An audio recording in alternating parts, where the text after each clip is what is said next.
जानते हैं। आखिरकार शेन यान हुआंग फैंग और ली बिंगयुन के बीच घोटाले की रिपोर्ट करके उठे, इसलिए लोग स्वाभाविक रूप से जानते हैं कि शेन यान क्या सोच रहा है। धन्यवाद, शेन यान ने मुस्कुराते हुए एक दूसरे से कहा। इसके बाद वह खड़े हुए और इस बारे में सोचने लगे। फिर उसने अपनी दराज से कागज का एक टुकड़ा निकाला और हुआंग फैंग के कार्यालय की ओर चल दिया। क्या आपको लगता है कि बॉस शेन यान को खोलना चाहते हैं? जैसे ही शेन यान चले गए, हॉल में एक चर्चा हुई और चर्चा का उद्देश्य शेन यान था। जरूर, अगर आप होते तो क्या करते? एक अन्य पत्रकार ने कहा। हाँ, हमारा नया बॉस पहली नजर में एक अमीर परिवार का बेटा है। इससे कोई फर्क नहीं पड़ता कि उसके साथ या ली बिंगयुन के साथ क्या हुआ, शेन यान द्वारा रिपोर्ट किया गया पूरा देश इसे जानता है।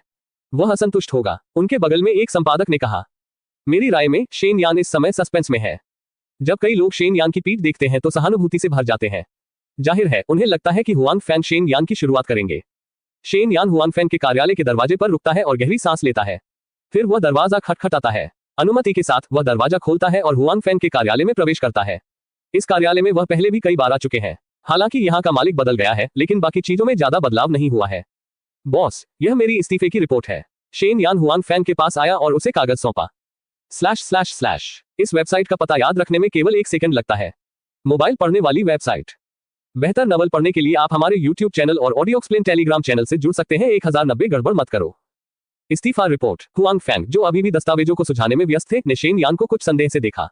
वह बस उसकी जांच करने और उसे प्रमोट करने वाला था। वह कैसे छोड़ सकता है? क्या वह इतना अप्रिय नहीं है कि जब वह पहली बार आए तो कोई झगड़ा करके चला जाए? ये सोचकर हुआंग फैंग का चेहरा थोड़ा बदसूरत हो गया। जब शेन यान ने देखा कि हुआंग फैंग का चेहरा बदसूरत था तो उसे और अधिक यकीन हो गया कि उसने अपनी पिछली अक्कलों में कोई गलती नहीं की है। संभवतः बॉस काफी समय से उससे असंतुष्ट था, लेकिन उसने पहले इतने सारे लोगों के सामने ये प्रदर्शित नहीं किया। अब यहाँ केवल 2 लोग हैं और हुआंग फैंग अब अपना रवैया नहीं छिपाते हैं। बॉस, मेरी पिछली रिपोर्ट से आपको हुई परेशानी के लिए मुझे खेद है। मैं ये भी जानता हूं कि आप निश्चित रूप से मुझे यहाँ नहीं देखना चाहते, इसलिए मैं स्वेच्छा से इस्तीफा दे रहा हूँ। शेन यान ने अपने दांत काटे और जारी रखा। कौन कहता है कि मैं तुम्हारा नहीं देखना चाहता? हुआंग फैंग ने मजाक में कहा कि शेन यान की बातों से हुआंग फैंग को भी समझ आ गया कि क्या हो रहा है। शेन यान ने सोचा कि यहाँ का बॉस बनने के बाद वह अपने पिछले व्यवहार का बदला लेगा, इसलिए उसने पद छोड़ने की पहल की। हालांकि मैंने कभी बदला लेने के बारे में नहीं सोचा। हालांकि शेन यान की रिपोर्टों से मेरे परिवार को कुछ परेशानियां हुई, लेकिन वे उस समय एक दूसरे को नहीं जानते थे। ये केवल शेन यान का सामान्य कार्य था। इसके अलावा उन रिपोर्टों से मुझे जो परेशानी हुई वह उतनी गंभीर नहीं थी जितना शेन यान ने सोचा था।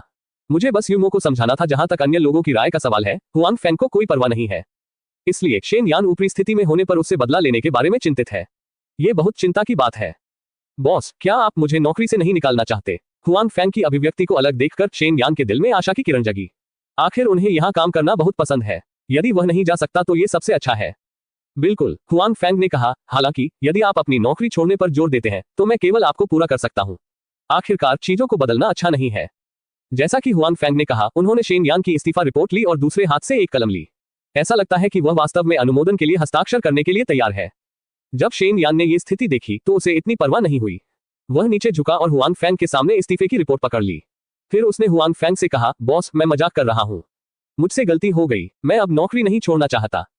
शेन यान के तनावपूर्ण स्पष्टीकरण को देखकर हुआंग फैंग मुस्कुराए और उससे कहा, वास्तव में? इस बार इसके बारे में सोचो। क्या सच में मत छोड़ो? नहीं नहीं, शेन यान ने हताश होकर अपना सिर हिलाया और मजाक करते हुए कहा, चूंकि बॉस ने सारा दोष मढ़ दिया है और खुद को नौकरी से नहीं निकाला है तो उसे इस्तीफा देने की मूर्खता क्यों करनी चाहिए? ठीक है, उस इस्तीफे की रिपोर्ट वापस ले लो, हुआंग फैंग ने कहा, लेकिन फिर उसका चेहरा बदल गया। उन्होंने शेन यान को गंभीरता से देखा और कहा, लेकिन मैं नहीं चाहता कि ऐसा दोबारा हो। यदि आप भविष्य में भी ऐसा मजाक करेंगे तो मैं आपको जाने के लिए कहूंगा।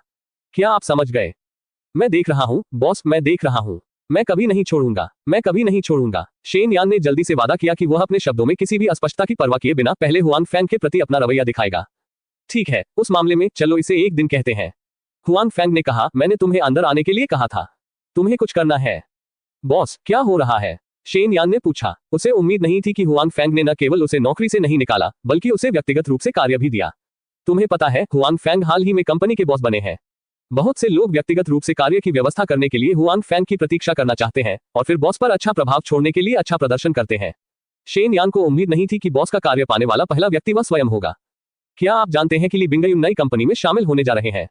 हुआंग फैंग ने शेन यान से पूछा। कुछ अफवाहें सुनी हैं, लेकिन ये बहुत स्पष्ट नहीं है। शेन यान ने ईमानदारी से कहा, ऐसा कहा जाता है कि ली बिंगयुन एक नई कंपनी में शामिल होने जा रहे हैं। हालांकि ऐसे बहुत से लोग नहीं हैं जो इस अफवाह पर विश्वास करते हैं। आखिरकार ली बिंगयुन की स्थिति वही है। इससे भी अधिक वह नहीं है यदि वह उसे किसी बड़ी कंपनी में शामिल होने के लिए आमंत्रित करना चाहती है, और पैमाना किसी बड़ी नई कंपनी का नहीं लगता है।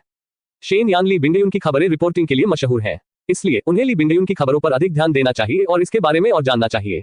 इसलिए उन्होंने कुछ अफवाहें सुनी। क्या कंपनी को time and space entertainment press conference का निमंत्रण मिला? विषय बदलते ही हुआंग फैंग ने कहा, ऐसा लगता है कि आपको ऐसी किसी मनोरंजन कंपनी के समाचार सम्मेलन का निमंत्रण मिला है। हालांकि वहां वर्तमान में कोई नहीं है। एक तो बॉस है। आपने किसी विशिष्ट व्यक्ति के जाने की व्यवस्था नहीं की है। इसके अलावा ये कंपनी एक है नव स्थापित मनोरंजन कंपनी और इसके अंतर्गत कोई प्रसिद्ध कलाकार नहीं है, इसलिए कोई बड़ी खबर नहीं होनी चाहिए। शेन यान का स्पष्टीकरण, दिलचस्पी नहीं है। हुआंग फैंग ने खुद से कहा कि वह जानता था कि झेंग शुआई ने आज के समाचार सम्मेलन में भाग लेने के लिए बहुत सारे मीडिया को आमंत्रित किया था, लेकिन वह व्यक्ति स्पष्ट रूप से इस खबर को गुप्त रखना चाहता था कि ली बिंगयुन कंपनी में शामिल हो गए हैं। आखिरी क्षण तक गुप्त रहे, इसलिए अब तक बाहर दुनिया को पता नहीं है कि टाइम एंड स्पेस एंटरटेनमेंट के समाचार सम्मेलन की सामग्री क्या है, इसका क्या मतलब है। साथ ही शेन यान ने क्या कहा, टाइम एंड स्पेस एंटरटेनमेंट एक नई कंपनी है और इसमें बहुत अधिक पत्रकार दिलचस्पी नहीं लेंगे। हालांकि हुआंग फैंग बहुत चिंतित नहीं है। उस वक्त वहां एक रिपोर्टर होगा। एक बार ली बिंगयुन की खबर सामने आने के बाद टाइम एंड स्पेस एंटरटेनमेंट साक्षात्कार में भरपूर मनोरंजन होगा। तो शेन यान, आज की प्रेस कॉन्फ्रेंस तुम जाओ, हुआंग फैंग ने सीधे कहा। ठीक है बॉस। शेन यान को नहीं पता कि हुआंग फैंग ने उन्हें ऐसी नई कंपनी के संवाददाता सम्मेलन में भाग लेने के लिए क्यों कहा, लेकिन निश्चित रूप से उन्हें हुआंग फैंग की व्यवस्था पर कोई आपत्ति नहीं है। अब अन्य सहयोगियों की तरह वह हुआंग फैंग के सामने खुद को व्यक्त करना चाहता है, यहां तक कि उसे खुद को दूसरों की तुलना में अधिक तत्काल व्यक्त करना होगा। हालांकि हुआंग फैंग ने कहा है कि वह दोषी नहीं होगा, लेकिन मुझे हुआंग फैंग को मूल्य देखने देना होगा। इसके अलावा प्रेस कॉन्फ्रेंस के बाद आपको आज की प्रेस कॉन्फ्रेंस के नायक के साथ एक विशेष साक्षात्कार करना होगा। मैंने पहले ही इसकी व्यवस्था कर दी है, फिर इसे मेरे लिए खराब मत करो, हुआंग फैंग ने जारी रखा। बॉस चिंता मत करो, मैं काम पूरा कर दूंगा, शेन यान ने वादा किया था। इस वेबसाइट का पता याद रखने में केवल 1 सेकंड लगता है। मोबाइल पढ़ने वाली वेबसाइट। बेहतर नॉवल पढ़ने के लिए आप हमारे YouTube चैनल और ऑडियो एक्सप्लेन टेलीग्राम चैनल से जुड़ सकते हैं। 1091 कुछ लोग। ठीक है, तुम जाओ, हुआंग फैंग ने सिर हिलाया और शेन यान से कहा। शेन यान घूमता है और हुआंग फैंग के कार्यालय से बाहर निकल जाता है। तब उसे सचमुच राहत मिलती है। इस समय वह वास्तव में आश्वस्त है कि हुआंग फैंग वास्तव में उसे बर्खास्त नहीं करना चाहता है। इसके अलावा ऐसा लगता है कि वह खुद को बहुत महत्व देता है। पहला काम उसे ही दिया जाता है और इस काम में उसे शर्मिंदा करने का कोई मतलब नहीं है। शेन यान, उदास मत हो, नौकरी बदलना बहुत बड़ी बात है। हाँ, हालांकि अब नौकरी ढूंढना आसान नहीं है, लेकिन मेरा मानना है कि अपनी क्षमता के साथ नौकरी ढूंढना कोई समस्या नहीं है। जब शेन यान अपनी सीट पर लौटा तो एक सहकर्मी उसे सांत्वना देने आया और कहा, निश्चित रूप से वहां ऐसे लोग भी थे जो उस पर गर्व कर रहे थे। उन सभी ने सोचा कि जब हुआंग फैंग ने शेन यान को कार्यालय में बुलाया तो वह उसे नौकरी से निकाल देगा। शेन यान थोड़ा मुस्कुराया। इस समय वह उस तरह की अनिच्छुक मुस्कान नहीं थी जो यह नहीं जानती थी कि वह भविष्य में कहां होगा, बल्कि एक प्रकार की आंतरिक और आरामदायक मुस्कान थी जिसमें कहा गया था, धन्यवाद, लेकिन मैं यहां से नहीं जाना चाहता। उद्धरण चिन्ह। आप नहीं है। उसी समय उन्होंने हैरान चेहरे के साथ शेन यान की ओर देखा और कहा, शेन यान और हुआंग फैंग के बीच क्या मामला है? वे इसे जानते हैं। इसके अलावा पहले शेन यान की शक्ल को देखते हुए जाहिर तौर पर उनके पास इस संबंध में योजनाएं हैं। अब ऐसा कैसे हो सकता है? बॉस ने मुझे अंदर जाने के लिए कहा। उन्होंने मुझे एक नया काम दिया। अगर मैं यह नहीं कहूंगा तो मैं तुरंत बाहर चला जाऊंगा। बॉस ने मुझसे जो कहा मैं उसमें देरी नहीं कर सकता। शेन यान ने मुस्कुराते हुए कहा। फिर उसने हुआंग फैंग के कार्यालय से लाई गई इस्तीफे की रिपोर्ट उठाई और भीड़ के सामने उसके टुकड़े टुकड़े कर दिए। इसके बाद वह अपना सामान लेकर चला गया। उन्होंने अपने मुंह में एक धुन भी गाई। जाहिर है वह अच्छे मूड में थे। अन्य सभी सहकर्मी एक ही स्थान पर थे। मुझे नहीं पता कि अभी हुआंग फैंग के कार्यालय में क्या पैदा हुआ था और शेन यान इससे कैसे बाहर आया, ये स्पष्ट रूप से अलग हो गया। हालांकि कुछ लोग शेन यान से ईर्ष्या करते हैं। यह मृत्यु के बाद का आशीर्वाद है। शेन यान को हुआंग फैंग द्वारा नहीं खोला गया है, लेकिन वह उन लोगों में से पहला है जिन्हें हुआंग फैंग द्वारा व्यक्तिगत रूप से नियुक्त किया गया है। जाहिर है हुआंग फैंग को पता नहीं क्यों ऐसा लगता है कि वह उस पर ऊंची नजर रखता है। वे सभी उसके साथ ऐसा ही व्यवहार करना चाहते हैं। वह आदमी जो भाग्यशाली रहा है। कुछ लोग जो शेन यान के त्वरित विश्वास को बर्दाश्त नहीं कर सकते, वे अपने दिल में अभिशाप देते हैं। हालांकि वे सभी जानते हैं कि वे अधिक ईर्ष्यालु हैं। स्वाभाविक रूप से शेन यान को नहीं पता था। उनके जाने के बाद हॉल में उनके अफेयर्स को लेकर खूब कमेंट्स हुए। हालांकि वो कल्पना कर सकता था कि अब कोई उससे ईर्ष्या करेगा और ईर्ष्या करेगा, क्योंकि यदि अन्य लोगों का अपना उपचार होता तो उनका भी यही विचार होता। आखिरकार हर कोई चाहता है कि बॉस उसकी सराहना करे। ये पहली बार है कि बॉस ने काम सौंपा है। आप इसे खराब नहीं कर सकते, आपको इसे खूबसूरती से करना होगा। जैसा कि शेन यान ने समय और स्थान मनोरंजन के लिए जल्दबाजी की, उसने अपने दिल में सोचा। हालांकि अब तक वो अभी भी नहीं जानता है कि समय और स्थान मनोरंजन आज क्या घोषणा करने वाला है। जब शेन यान टाइम एंड स्पेस एंटरटेनमेंट के कार्यालय भवन में पहुंचे तो यहाँ उनके कई सहयोगी थे, लेकिन केवल कुछ ही। इसके अलावा जिन लोगों को वो अच्छी तरह से जानता था वे उनकी अपनी कंपनी के पत्रकार नहीं थे। वे लगभग शेन यान जैसे ही थे। वे अभी अभी नियमित हुए थे या वे शुद्ध नवागंतुक थे। जाहिर है वे केवल यही नहीं थे। अन्य मीडिया मित्रों ने समय और स्थान मनोरंजन समाचार सामग्री को गंभीरता से नहीं लिया। सिर्फ दूसरे पक्ष के निमंत्रण के कारण उन्होंने किसी को इसका अर्थ जानने के लिए भेजा। जब शेन यान संवाददाता सम्मेलन में आए तो वहां ज्यादा पत्रकार नहीं थे, केवल 7 या 8 थे। इसके अलावा वे सभी अपने स्वयं के राष्ट्रीय समाचार के समान छोटे मीडिया संगठन थे। जाहिर है उन बड़े मीडिया संगठनों ने टाइम एंड स्पेस एंटरटेनमेंट की नई कंपनी पर ध्यान नहीं दिया और नहीं सोचा कि उनके पास कोई बड़ी खबर होगी। कोई भी उसे गंभीरता से नहीं लेता है। अब शेन यान अच्छी स्थिति में है, वो पहली पंक्ति के बीच में है। वो पहले ऐसी स्थिति में नहीं बैठ सकते थे। आमतौर पर उसके पास खड़े होने के लिए अच्छी जगह होती है, कभी कभी उसके पास बैठने के लिए एक सीमांत स्थिति होती है। वो लंबे समय तक खुश रह सकता है। आप कहते हैं इस समय और स्थान मनोरंजन के बारे में क्या घोषणा होने वाली है? क्योंकि समय और स्थान मनोरंजन के लोग नहीं आए हैं, इसलिए कई पत्रकार इसके बारे में बात करने के लिए एकत्र हुए। हर कोई एक ही इंडस्ट्री में है, हालांकि आमतौर पर प्रतिस्पर्धा होती है, वे ऊपर नहीं देख सकते। इसके अलावा वे सभी अपनी अपनी कंपनियों के छोटे लोग हैं। कंपनियों के बीच प्रतिस्पर्धा का उनसे कोई लेना देना नहीं है। मैं और क्या कर सकता हूँ? इसमें शामिल होने के लिए नए लोगों को होना चाहिए। ये समय और स्थान मनोरंजन अभी स्थापित किया गया है और इसे लोगों को भर्ती करना होगा। हालांकि यह एक बड़ी जीत नहीं होनी चाहिए, अन्यथा हम लोगों के पास कोई नहीं है भाग लेने का मौका, एक अन्य पत्रकार ने कहा। हाँ, पहले कोई खबर नहीं थी, जाहिर है इसमें कोई बड़ा लोग शामिल नहीं हो सकता। मैंने सुना है कि ली बिंगयुन जियांगजू आए हैं। मुझे नहीं पता कि वो खेलना चाहते हैं या किसी कंपनी में शामिल होना चाहते हैं। अगर हम उनका साक्षात्कार कर सकते हैं तो हम करेंगे। ली बिंगयू, इसके बारे में मत सोचो। अगर वो किसी कंपनी में शामिल हुई तो यह मनोरंजन जगत को झटका देने वाली बड़ी खबर होगी। युवा पीढ़ी का साक्षात्कार लेने की भी हमारी बारी है, एक अन्य रिपोर्टर ने गुस्से में कहा। जाहिर है वह भी चाहता है ली बिंगयुन का साक्षात्कार करने के लिए, भले ही यह इस तरह की एक कपड़ा बैठक हो, लेकिन वह जानता है कि ऐसा अवसर उसका अपना नहीं है। शेन यान, क्या आप हर समय ली बिंगयुन का अनुसरण नहीं कर रहे हैं? क्या आप हाल ही में उसके बारे में कुछ जानते हैं? इस समय शेन यान से परिचित एक रिपोर्टर ने शेन यानदाओ से पूछा। मुझे यकीन नहीं है, मैं केवल इतना जानता हूं कि वो जियांगजू आई है और मुझे नहीं पता कि क्या खरीदना है, शेन यान ने कहा। अगर वह अपना ठिकाना इतना गुप्त रखती है तो वह कंपनी में शामिल होने के बारे में बात करने के लिए जियांगजू आ सकती है, लेकिन वह नहीं जानती कि अंत में वह किस कंपनी में शामिल होने के लिए चुनेगी। कोई फर्क नहीं पड़ता कि यह कौन सी कंपनी है, इसका हमसे कोई लेना देना नहीं है। हम केवल नई कंपनियों, स्पेटियो टेम्पोरल एंटरटेनमेंट जैसी छोटी कंपनियों के साथ कुछ महत्वहीन साक्षात्कार ही कर सकते हैं। इस समय समय और स्थान मनोरंजन वाले लोग दिखाई देने लगे। पहला जेंग शुआई था। आज की चीजें आखिरकार छोटी नहीं है, इसलिए जेंग शुआई को व्यक्तिगत रूप से सामने आना चाहिए। हालांकि जेंग शुआई के बाद जो लोग सामने आए वे अभी सामने आए। कई पत्रकार जो सावधान नहीं थे अचानक उनके नितंबों पर कीलों की तरह उछल पड़े। मैं उठा और उस आदमी को अजीब नजरों से देखा, यहां तक कि शेन यान को भी। / इस वेबसाइट का पता याद रखने में केवल 1 सेकंड लगता है। मोबाइल पढ़ने वाली वेबसाइट। बेहतर नवल पढ़ने के लिए आप हमारे YouTube चैनल और ऑडियो एक्सप्लेन टेलीग्राम चैनल से जुड़ सकते हैं। 1092 चौंकाने वाली प्रेस कॉन्फ्रेंस। ली बिंगयुन, ये वास्तव में ली बिंगयुन है। वो यहां कैसे हो सकती है? नहीं। जैसे ही ली बिंगयुन जेंग शुआई के पीछे दिखाई दिए, घटनास्थल पर मौजूद 7 या 8 पत्रकार तुरंत उबल पड़े। उन्हें उम्मीद नहीं थी कि ली बिंगयुन आज के समाचार सम्मेलन स्थल पर दिखाई देंगे, जो हर किसी के बीच लोकप्रिय नहीं है। ऐसा लगता है कि ऐसे मौके पर ली बिंगयुन की मौजूदगी आकस्मिक नहीं है। ऐसा लगता है कि ली बिंगयुन उनके हालिया समाचार से जुड़े हैं। उन पत्रकारों को लगता है कि उनकी सांसें फूल रही हैं। यदि उनका अनुमान सच है तो यह एक विस्फोटक खबर होगी। हालांकि ऐसी खबर उनके खुद के द्वारा बताई गई है। वे इसके बारे में सोचकर उत्साहित हैं। सब लोग चुप रहो। जेंग शुआई ने ताली बजाई और उन पत्रकारों को शांत होने का इशारा किया। यहाँ ज्यादा पत्रकार नहीं आए। जेंग शुआई और ली बिंगयुन दोनों को उम्मीदें थी। आखिरकार वे तो बस एक नई कंपनी थे। हालांकि भले ही यह अपेक्षित हो, जेंग शुआई अभी भी इस बात से परेशान है कि वे बड़े मीडिया संगठन अपनी ही कंपनियों को महत्व नहीं देते हैं। बकवास, तुम हमें नीची दृष्टि से देखते हो। जब ली बिंगयू के शामिल होने की खबर आएगी तब भी अगर तुम मुझसे पूछोगे तो मैं तुम्हें साक्षात्कार नहीं करने दूंगा, जेंग शुआई ने सोचा। हालांकि वह अपने मन में अन्य चीजों के बारे में सोच रहा था। जेंग शुआई ने अभी भी उसके चेहरे पर मुस्कान रखी। हालांकि वह बैठ गया, फिर भी वह बहुत उत्साहित था और उसने कहा, मुझे लगता है कि हर कोई उसे जानता है जो मेरा पीछा कर रहा है। हाँ, वह मिस ली बिंगयुन है और आज के समाचार सम्मेलन का मुख्य पात्र वह है।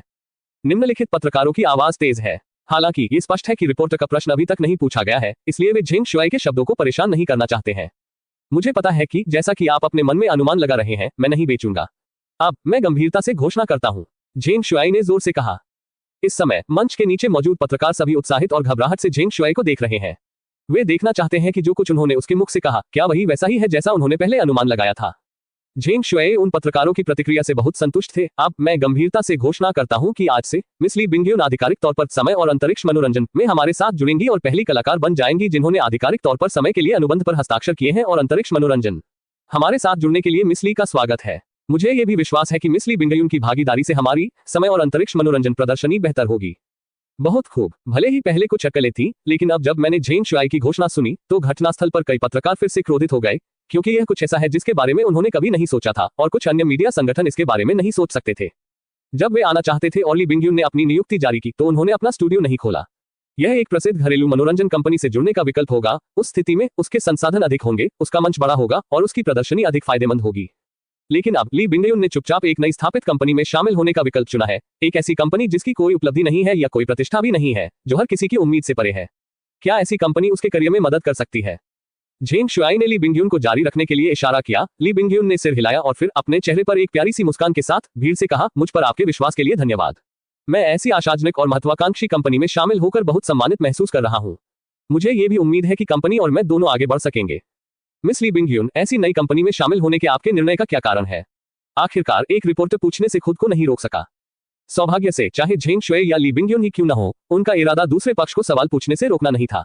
आज उन्हें ये घोषणा करनी थी कि ली बिंगयुन समय और स्थान मनोरंजन में शामिल हो गए हैं। इसलिए अब रिपोर्टर के प्रश्न लिंक में प्रवेश करने में कुछ भी गलत नहीं है। मैंने सिर्फ इतना कहा कि कंपनी के आदर्शों और योजनाओं ने मुझे प्रेरित किया। मेरा मानना है कि मैं यहाँ बेहतर प्रदर्शनी लगा सकता हूँ। ली बिंगयुन बहुत आधिकारिक थे। हालांकि बैठक में पत्रकारों को स्पष्ट रूप से इस पर विश्वास नहीं हुआ। एक रिपोर्टर ने तुरंत पूछा, फिर मिस ली बिंगयुन, क्या आपको लगता है कि यहाँ एक बेहतर प्रदर्शनी होगी? यह नई कंपनी आपको क्या सहायता प्रदान कर सकती है? स्पेटियोटेम्पोरल एंटरटेनमेंट एक नवस्थापित कंपनी है, लेकिन इसकी ताकत अभी भी बहुत मजबूत है। पूंजी या संसाधनों के मामले में कोई फर्क नहीं पड़ता, ये झिझक का विषय है। इसके अलावा मैं इस अवसर का उपयोग आपको एक संदेश बताने के लिए कर सकता हूं, जो मैं करूंगा। थोड़े समय में एक एकल का निर्माण करें और यह एकल स्पेटियोटेम्पोरल मनोरंजन मेरे लिए अनुकूलित है, तब आपको पता चलेगा कि यह कितना क्लासिक गीत है, ली बिंगयुन ने कहा। यह सिर्फ इतना है कि लोग स्पष्ट रूप से विश्वास नहीं करते हैं कि ली बिंगयुन के मुंह में एकल संगीत वास्तव में एक क्लासिक गीत है। हमें यह जानने की जरूरत है कि हालांकि संगीत जगत में हर साल कई नए गाने आते हैं, लेकिन लगातार कई सालों से ऐसा कोई गाना नहीं आया है जिसे क्लासिक माना जा सके। उन्हें यह भी विश्वास नहीं है कि इतनी नई कंपनी ली बिंगयुन के लिए ऐसा गाना बना सकती है। हालांकि आखिरकार ये समय और स्थान मनोरंजन का घर है। उनके लिए मंच को तोड़ना स्पष्ट रूप से असंभव है। ली बिंगयुन यहाँ शामिल हो गए हैं। उनके पास भविष्य में समय और स्थान मनोरंजन से निपटने के बहुत सारे अवसर हैं, इसलिए अब रिश्ते को कठोर बनाना असंभव है। बुहुई अभी भी चल रही है। हालांकि घटनास्थल पर पत्रकारों के दिल लंबे समय से खिले हुए हैं। उनमें से कुछ आने के लिए अनिच्छुक हैं, लेकिन क्योंकि कंपनी में कोई भी नहीं आना चाहता, इसलिए उन्हें यहाँ भेजा जाता है। अब इतनी भारी खबर पाकर वे कैसे उत्साहित न होते। हाँ, मैंने इस बार बहुत पैसा कमाया। यहाँ बहुत कम पत्रकार हैं। समाचार बहुत लोकप्रिय होना चाहिए और बोनस अपरिहार्य है। धिक्कार है, वांग अपनी पुरानी योग्यताओं के कारण वह नहीं आना चाहता था, इसलिए उसे मुझे उसकी जगह लेने देना पड़ा। खैर, मुझे लगता है कि आज के कपड़े की अग्रणी भूमिका को जानने के बाद उसकी अभिव्यक्ति अद्भुत होनी चाहिए। ये बहुत खुशी की बात है। इन लोगों में शेन यान सबसे ज्यादा उत्साहित है। यहाँ तक कि शेन यान भी ली बिंगयुन से एक प्रश्न पूछना भूल गए। सबसे पहले वो हुआंग फैंग द्वारा उसे सौंपे गए पहले कार्य के बारे में सोच रहा था। क्या वह अपने करीब रहना चाहेगा? लेकिन अब लगता है कि उनकी पिछली सोच बहुत ज्यादा है। हुआंग फैंग स्वयं नहीं, बल्कि स्वयं को बढ़ावा देना चाहता है, अन्यथा इतनी बड़ी अच्छी बात वह इसे दूसरों को क्यों नहीं देता, बल्कि स्वयं को देता है। वैसे आगे मैं ली बिंगयुन के साथ एक विशेष साक्षात्कार कर सकता हूँ। इस बार ये सच है। शेन यान का दिल पागल हो रहा है। / इस वेबसाइट का पता याद रखने में केवल 1 सेकंड लगता है। मोबाइल पढ़ने वाली वेबसाइट। बेहतर नवल पढ़ने के लिए आप हमारे YouTube चैनल और ऑडियो एक्सप्लेन टेलीग्राम चैनल से जुड़ सकते हैं। 1093 विशेष साक्षात्कार। ठीक है, आज की कपड़ा बैठक यहाँ है। आने के लिए फिर से धन्यवाद। लगभग 1 घंटे बाद झेंग शुआई ने मेले की समाप्ति की घोषणा की और मौके पर मौजूद सभी पत्रकार खड़े होकर जाने के लिए तैयार होने के लिए संतुष्ट हैं। चूंकि आज यहाँ कुछ ही पत्रकार हैं, उनमें से प्रत्येक ने वे प्रश्न पूछे हैं जो वे पूछना चाहते हैं। समय भी काफी है और उन्हें जो जानकारी चाहिए वो भी मिल गई है। जब शेन यान पीछे पहुंचे तो उन्होंने कई सवाल भी पूछे।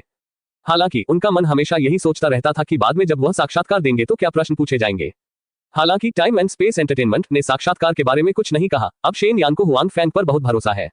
यदि हुआंग फैंग हाँ कहते हैं तो ऐसा होगा और वह अवसर चूकना नहीं चाहते। वह मुझे पता है कि यह साक्षात्कार बहुत दुर्लभ है। यदि हुआंग फैंग संतुष्ट नहीं हो सकता तो वह खुद को और अधिक महत्व नहीं देगा। इसलिए शेन यान निम्नलिखित साक्षात्कार को बहुत महत्व देता है और इसके लिए तैयारी कर रहा है। रिपोर्टर शेन यान थोड़ी देर रुकेंगे। इस समय झेंग शुआई ने अचानक कहा कि उन्हें याद आया कि हुआंग फैंग ने आज सुबह खुद से जो कहा था वह ली बिंगयुन के लिए एक विशेष साक्षात्कार की व्यवस्था करने के लिए था और जिस रिपोर्टर ने उनका साक्षात्कार लिया था वह शेन यान था। हालांकि झेंग शुआई को नहीं पता था कि शेन यान और हुआंग फैंग के बीच क्या संबंध है, फिर भी उसे वही करना था जो हुआंग फैंग ने उसे बताया था।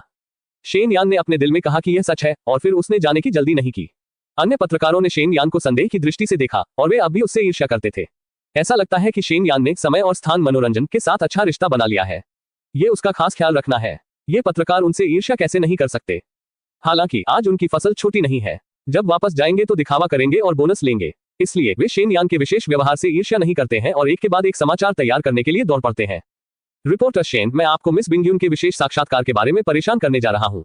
झेंग शुआई शेन यान के पास आए और कहा, मिस ली बिंगयुन को एक विशेष साक्षात्कार देना मेरे लिए खुशी की बात है। शेन यान ने जल्दी से कहा, क्या आप शेन यान हैं? क्या आपने हुआंग फैंग के साथ मेरे पिछले संबंध की रिपोर्ट की थी? ली बिंगयुन भी शेन यान के पास आए और उत्सुकता से उसकी ओर देखा। शेन यान के लिए ली बिंगयुन बहुत अजीब नहीं है। हालांकि वह पहले कभी नहीं मिले थे। शेन यान की 2 रिपोर्टों ने खुद को हुआंग फैंग से जोड़ा और उन्हें लंबे समय तक सुर्खियों में बनाए रखा। वह भी उसका ही शरीर था। पहली बार ली बिंगयुन के साथ कोई घोटाला हुआ, इसलिए ली बिंगयुन स्वाभाविक रूप से शेन यान के बारे में उत्सुक थे। बेशक हुआंग फैंग की तरह ली बिंगयुन के दिल में शेन यान के प्रति ज्यादा नाराजगी नहीं थी। यहाँ तक कि वह शेन यान की रिपोर्ट के लिए थोड़ी आभारी थी, लेकिन इसे स्पष्ट रूप से कहना आसान नहीं है। हाँ, ली बिंगयुन द्वारा कहे जाने पर शेन यान भी थोड़ा शर्मिंदा था और उसका चेहरा शर्मिंदगी से भरा था। मिस ली, मैं पहले गलत था, कृपया मुझे क्षमा करें। वैसे भी मैं आज ली बिंगयुन का साक्षात्कार ले सकता हूँ। यदि मैं ली बिंगयुन के साथ अच्छे व्यक्तिगत संबंध रख सकता हूँ तो मुझे खबर पहले ही पता चल जाएगी। यह मेरे करियर के लिए बहुत अच्छा है, इसलिए शेन यान नहीं चाहता कि ली बिंगयुन उससे नफरत करे। इस समय मैं शीघ्र क्षमायाचना करूंगा, कृपया मुझे क्षमा करें। यह देखकर कि झेंग शुआई अपने और शेन यान के लिए यहाँ से चली गई है, ली बिंगयुन ने कहा, वास्तव में मैं पिछली रिपोर्टों से नाराज नहीं था। जैसे ही शेन यान अभी भी अनुभव कर रहा था कि ली बिंगयुन का क्या मतलब है, ली बिंगयुन ने फिर से कहा, ठीक है, चलो जितनी जल्दी हो सके साक्षात्कार शुरू करें। मुझे बाद में बहुत कुछ करना है। ठीक है। शेन यान को इसकी परवाह नहीं है कि ली बिंगयुन के शब्दों का क्या मतलब है। उन्होंने तुरंत उत्तर दिया कि वह ये भी जानते थे कि ली बिंगयुन जैसे लोग बहुत व्यस्त होंगे। वह दूसरों का अधिक समय विलंबित नहीं कर सकता। उसके बाद शेन यान ने ली बिंगयुन के साथ एक विशेष साक्षात्कार किया और कुछ सवाल उठाए जिनका जवाब ली बिंगयुन सामान्य समय में शायद ही कभी बाहरी दुनिया को देते हैं। शेन यान से ली बिंगयुन के प्रश्न भी बहुत सहयोगात्मक है। जब तक उनमें बहुत अधिक गोपनीयता शामिल नहीं होती, वह उन सभी का उत्तर देती है। आखिरकार ये शेन यान हुआंग फैंग द्वारा नियुक्त व्यक्ति है। ली बिंगयुन स्वाभाविक रूप से हुआंग फैंग का चेहरा चाहते हैं। निस्संदेह सबसे महत्वपूर्ण सवाल जो शेन यान पूछना चाहता है वह ली बिंगयुन और हुआंग फैंग के बीच का व्यक्तिगत संबंध है। हालांकि वह मूर्ख नहीं है। ये सवाल जानते हुए भी वो अब ये नहीं पूछ सकते। हुआंग फैंग उसके बॉस हैं। साथ ही वह ली बिंगयुन के साथ अच्छे निजी रिश्ते भी रखना चाहते हैं ताकि उन्हें भविष्य में और खबरें मिल सके। तो निस्संदेह वह इस समस्या का उल्लेख नहीं करेंगे जो लोगों को नाखुश कर देगी। जबकि शेन यान ली बिंगयू के साथ एक विशेष साक्षात्कार कर रहे हैं, हुआंग फैंग राष्ट्रीय समाचार से निपटने में व्यस्त है। उन्हें व्यापक समाचार की अधिक गहन समझ की आवश्यकता है ताकि बाद में व्यापक समाचार पर प्रभावी सुधार किया जा सके, जो कि कम समय में पूरा होने वाली चीज नहीं है। हालांकि हुआंग फैंग राष्ट्रीय समाचार को चीन के सबसे बड़े और सबसे प्रसिद्ध मीडिया संगठन में बदलने के लिए भी आश्वस्त हैं, क्योंकि उनके हाथ में समय और स्थान मनोरंजन का कार्ड है, क्योंकि उनके अपने अस्तित्व के कारण की प्रदर्शनी टाइम एंड स्पेस एंटरटेनमेंट जल्द ही बड़ी संख्या में जाने माने सितारों को दिखाएगा और उसके बाद ही उन सितारों के साथ विशेष साक्षात्कार राष्ट्रीय समाचार को गुणात्मक छलांग देने में सक्षम होंगे। हालांकि ये पर्याप्त नहीं है। हुआंग फैंग के विचार में चूंकि राष्ट्रीय समाचार एक व्यापक मीडिया संगठन है, इसलिए हमें इसे पूरी तरह से प्रकट होने देना चाहिए। हम इसे मनोरंजन जगत में कुछ उपलब्धियां हासिल करने की अनुमति नहीं दे सकते। उन समसामयिक घटनाओं के लिए लोगों के कुछ किस्से और किस्से हैं, हमें उन्हें रिपोर्ट करना चाहिए। पूर्व को उन व्यस्त अधिकारियों की मदद लेने की जरूरत है, जबकि बाद वाले के लिए ये कंपनी में उन पत्रकारों के प्रयासों पर निर्भर करता है। जब हुआंग फैंग राष्ट्रीय समाचार से परिचित होने की कोशिश कर रहे थे, तो समय और स्थान मनोरंजन में भाग लेने गए पत्रकार अपने अपने कार्यालयों में वापस आ गए थे। फिर उनके प्रयासों से ली बिंगयुन के बारे में एक खबर इंटरनेट पर सामने आई। शुरुआत में केवल 1 या 2 मीडिया संगठन ही रिपोर्टिंग कर रहे थे। आखिरकार इस बार प्रेस कॉन्फ्रेंस में ज्यादा पत्रकार नहीं गए, इसलिए कई आम लोगों को इन खबरों की प्रामाणिकता पर विश्वास नहीं हुआ। हालांकि जैसे जैसे अधिक से अधिक मीडिया संगठनों ने रिपोर्ट की और अभी भी दृश्य की तस्वीरें थी, अधिक से अधिक लोगों ने इस पर विश्वास करना शुरू कर दिया। हालांकि ये बहुत अजीब लगता है। जो मीडिया संवाददाता सम्मेलन में शामिल नहीं हुआ, इस समय उनका दिल पछता रहा है। वे केवल उन मीडिया की रिपोर्टों को दोबारा छापना चुन सकते हैं जिन्होंने लाइव कॉन्फ्रेंस में भाग लिया था। कोई उपाय नहीं है। अब जो लोग जिज्ञासा से भरे हैं उन्हें इस मामले में बहुत दिलचस्पी है। पढ़ने के लिए उन्हें पुनः मुद्रित करना होगा। /// इस वेबसाइट का पता याद रखने में केवल 1 सेकंड लगता है। मोबाइल पढ़ने वाली वेबसाइट। बेहतर नवल पढ़ने के लिए आप हमारे YouTube चैनल और ऑडियो एक्सप्लेन टेलीग्राम चैनल से जुड़ सकते हैं। 1094 सेंसनी खेजवाद। एक शब्द में पूरे मनोरंजन मंडल का मुख्य पृष्ठ ली बिंगयुन के समय और स्थान मनोरंजन में शामिल होने के बारे में है। जब से ली बिंगयुन ने पिछली कंपनी छोड़ी है, उसके ठिकाने के बारे में सभी को चिंता है। अब उसकी विशिष्ट खबरों से लोग स्वाभाविक रूप से चिंतित हैं। इसलिए कुछ समय के लिए स्पेटियो टेम्पोरल एंटरटेनमेंट, एक नवस्थापित मनोरंजन कंपनी जिसके बारे में पहले कभी नहीं सुना गया था, तुरंत प्रसिद्ध हो गई। कुछ अंदरूनी लोग ये भी पूछ रहे थे कि स्पेटियो टेम्पोरल एंटरटेनमेंट के पीछे का मालिक कौन है। उन्होंने ली बिंगयुन को बिना एक शब्द कहे हस्ताक्षर करने के लिए भी आमंत्रित किया। और जो बात ली बिंगयुन के प्रशंसकों को सबसे ज्यादा खुश करती है वह ये है कि ली बिंगयुन ने समाचार सम्मेलन में नवीनतम एकल की घोषणा की, जिसका वे लंबे समय से इंतजार कर रहे थे। सबसे पहले उन्हें चिंता थी कि ली बिंगयुन के बिना किसी पृष्ठभूमि वाली ऐसी कंपनी में जाने से उनकी प्रदर्शनी पर असर पड़ेगा। परिणामस्वरूप ली बिंगयुन के निधन के तुरंत बाद कंपनी ने इसे उनके ए सिंगल प्रशंसकों की मूल चिंता से अपेक्षा में बदल दिया। निस्संदेह अभी भी चिंताएं हैं। आखिरकार समय और स्थान मनोरंजन की पहले कोई प्रतिष्ठा नहीं है। वे प्रशंसक ली बिंगयुन के लिए तैयार किए गए एकल की गुणवत्ता को लेकर भी चिंतित हैं। मुझे नहीं पता कि यह एक संयोग है। लगभग एक ही समय में चीन में कई मनोरंजन कंपनियों के कुछ पहली पंक्ति या दूसरी पंक्ति के गायकों ने लगभग एक ही समय में घोषणा की है कि वे हाल ही में एकल बजाना चाहते हैं। सूंघने की संवेदनशील क्षमता वाले कुछ लोग समझते हैं कि क्या हो रहा है। जाहिर है वे लोग ली बिंगयुन को रोकना चाहते हैं और ये समय और स्थान मनोरंजन। ली बिंगयुन पहले उग्र थी, लेकिन अगर कोई अच्छा मंच नहीं है तो यह निश्चित रूप से उसके स्विंग को प्रभावित करेगा। इसके अलावा वे समय और स्थान मनोरंजन के वजन का भी परीक्षण करना चाहते हैं। राष्ट्रीय समाचार कार्यालय में हुआंग फैंग समाचार जानने के बाद बस हंसे और ली बिंगयुन के मामलों पर ध्यान नहीं दिया। वह ये जानता था, लेकिन उसने ली बिंगयुन के लिए गाने की गुणवत्ता तैयार की थी, इसलिए क्या वह मुझे जानता था? तो उसे और किस बात की चिंता है? इसके अलावा हुआंग फैंग उन लोगों के फैसले से और भी खुश है। ऐसे में इस घटना का असर और भी ज्यादा होगा। एक बार जब ली बिंगयुन का नया एकल दूसरों पर जीत हासिल कर लेता है, तो उनकी कंपनी उन कंपनियों की लाशों पर कदम रखेगी। तब उनकी कंपनी की साख और भी मजबूत होगी। हुआंग फैंग को ली बिंगयुन और उनके गानों पर बहुत भरोसा है, लेकिन ली बिंगयुन बहुत घबराए हुए हैं। इस बार वह उन लोगों का मकसद समझ सकती है। हुआंग फैंग के लिए वह हार नहीं सकती, इसलिए शेन यान के साथ साक्षात्कार के बाद वह चुप हो जाएगी। उसे अपनी स्थिति को सर्वोत्तम रूप में समायोजित करने की आवश्यकता है। यह अकेला हार नहीं सकता। मनोरंजन क्षेत्र में साजिशों के लिए उन सामान्य प्रशंसकों को स्वाभाविक रूप से पता नहीं है, इसलिए वे अब बहुत खुश हैं, क्योंकि इस अवधि में पहली पंक्ति और दूसरी पंक्ति के बहुत सारे गायक होंगे, जो बहुत खुशी की बात है उनके लिए। बात स्पेटियोटेम्पोरल एंटरटेनमेंट में गलत नहीं हूं, क्या ली बिंगयुन वास्तव में स्पेटियोटेम्पोरल एंटरटेनमेंट में शामिल हुए हैं? जियांगजू कला विद्यालय में झू जियू के सहपाठी मेकअप कर रहे हैं। इस समय उन्होंने अभी अभी दोपहर का भोजन किया है। दोपहर में वे हुआंग फैंग की कंपनी में रिपोर्ट करने जाएंगे कि हालांकि यह लगभग तय है, वे दूसरों पर अच्छा प्रभाव भी छोड़ना चाहते हैं, इसलिए यह मेकअप अपरिहार्य है। इस समय ली बिंगयुन के टाइम एंड स्पेस एंटरटेनमेंट में शामिल होने की खबर इंटरनेट पर सामने आई। उसके बाद वे कला के छात्र स्वाभाविक रूप से समाचारों की परवाह करते हैं, इसलिए उन्हें ये लगभग पहली बार में ही पता चल गया था। शुरुआत में तो उन्होंने कोई प्रतिक्रिया नहीं दी। उन्होंने बस यही सोचा था कि ली बिंगयुन जिस कंपनी में शामिल हुए थे, उसमें कुछ भी नहीं था, फेम कोई बड़ी कंपनी नहीं है। अचानक उन्हें याद आया कि हुआंग फैंग ने जिस कंपनी को रिपोर्ट करने के लिए कहा था उसे टाइम एंड स्पेस एंटरटेनमेंट कहा जाता है, और यह कंपनी अभी भी हुआंग फैंग के स्वामित्व में है। हाँ, यह इंटरनेट पर इसी तरह लिखा गया है। यह एक से अधिक लेखों में बताया गया है। यह निश्चित रूप से गलत नहीं है। होंग ली ने कंप्यूटर की ओर देखा और कहा कि वह इस समय मेकअप भी नहीं कर सकती।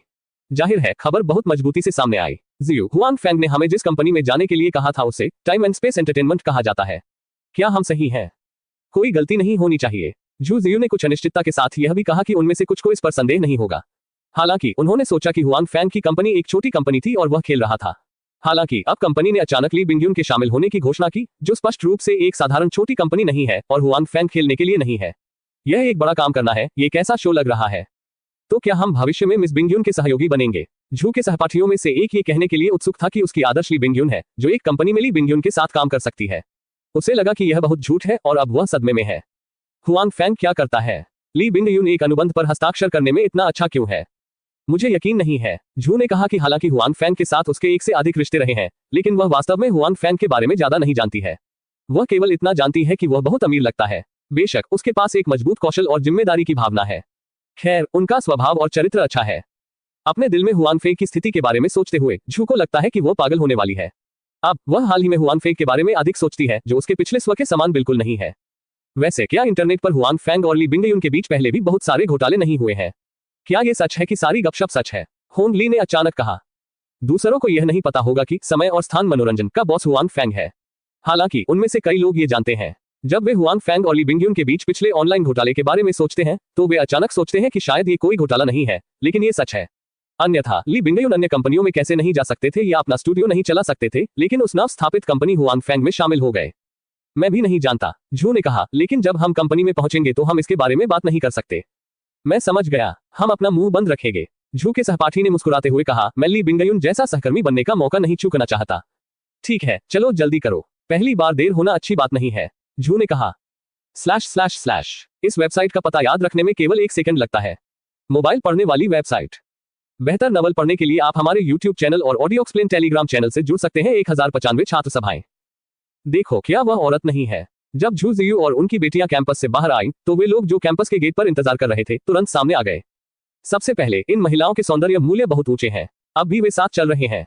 पीछे मुड़ने की दर बहुत अधिक नहीं होनी चाहिए, इसलिए जब वे बाहर निकलते हैं तो कई लोगों की नजर उन पर पड़ती है और वे लोग भी सामने आ जाते हैं जो स्कूल के गेट से ज्यादा दूर नहीं होते। ये बुरा नहीं है कि बीच में काली स्कर्ट वाली महिला फोटो से भी अधिक सुंदर है, दूसरे ने कहा।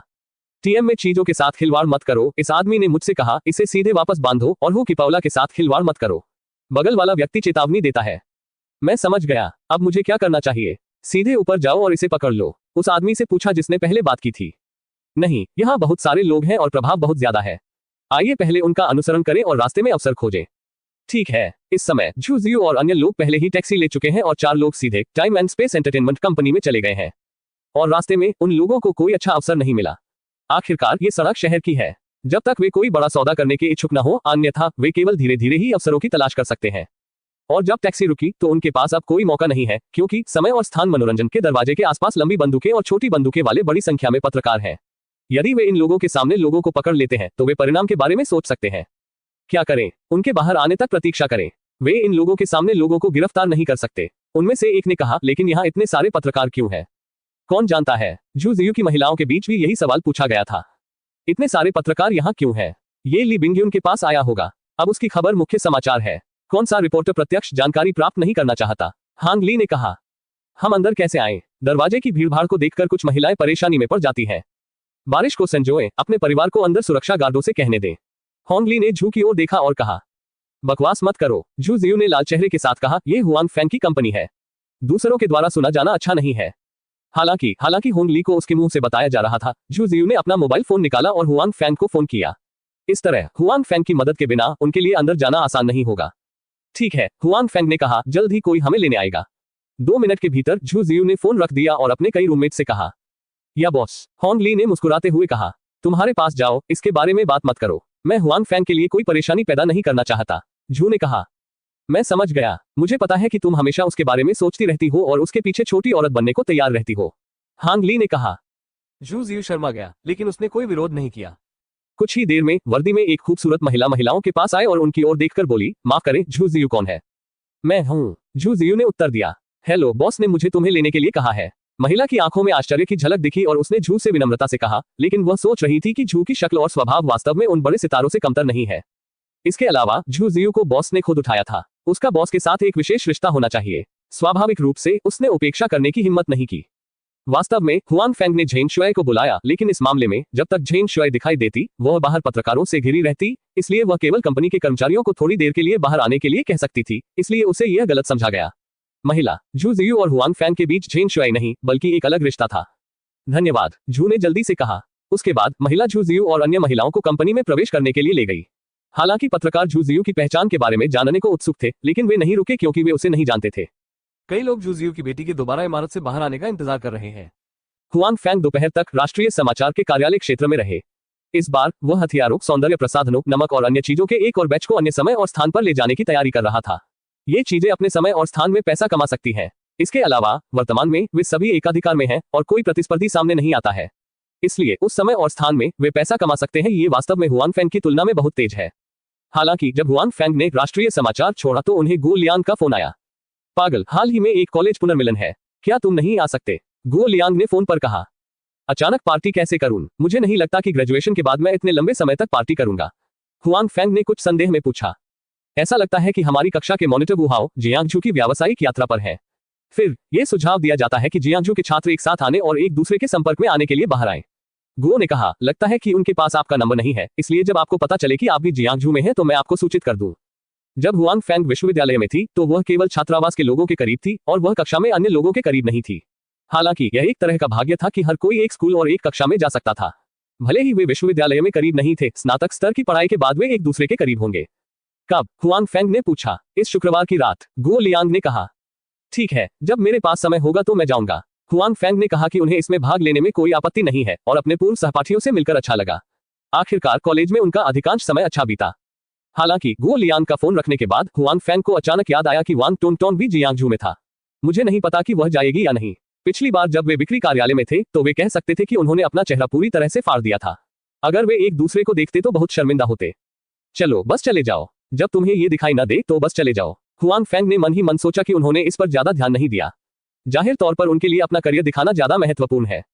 राष्ट्रीय समाचार छोड़ने के बाद हुआंग फैंग बाहर गोदाम में गए। अब चूंकि गोदाम हुआंग फैंग ने खरीद लिया है, इसका उपयोग विशेष रूप से कुछ चीजों को संग्रहित करने के लिए किया जाता है। सुदूर स्थान होने के कारण किसी ने इस पर ध्यान नहीं दिया। हालांकि हुआंग फैंग ने अभी भी यहाँ एक निगरानी प्रणाली लगा रखी है ताकि किसी को अचानक इसमें दिलचस्पी न हो। /// इस वेबसाइट का पता याद रखने में केवल 1 सेकंड लगता है। मोबाइल पढ़ने वाली वेबसाइट। बेहतर नवल पढ़ने के लिए आप हमारे YouTube चैनल और ऑडियो एक्सप्लेन टेलीग्राम चैनल से जुड़ सकते हैं। 1096 5 एजेंट। वर्तमान में हुआंग फैंग के पास 5 समय और स्थान में अपने स्वयं के एजेंट हैं, अर्थात बुद्धिमान रोबोट, निंग वुशुंग, अली, लिशु, गेम मैनेजर और हुआंग बिंग। अब उनमें से प्रत्येक एक समय और स्थान में सभी चीजों का प्रबंधन करता है, लेकिन उनका फोकस अलग है।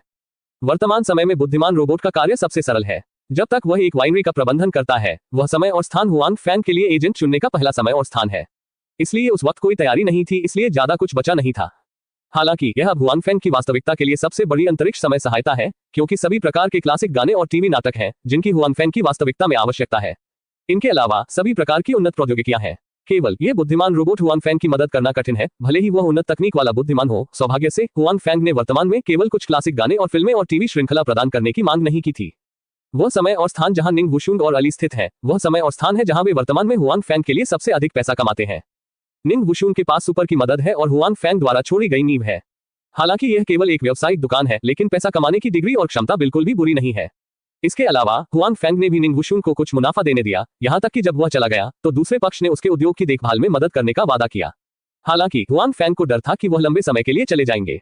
जब निंग वुशुंग का उद्योग बढ़ रहा था तो दूसरे पक्ष के पास और क्या विचार होंगे, इसलिए हुआनफेंग को दूसरे पक्ष को स्थिर करने के लिए कुछ लाभ छोड़ना होगा।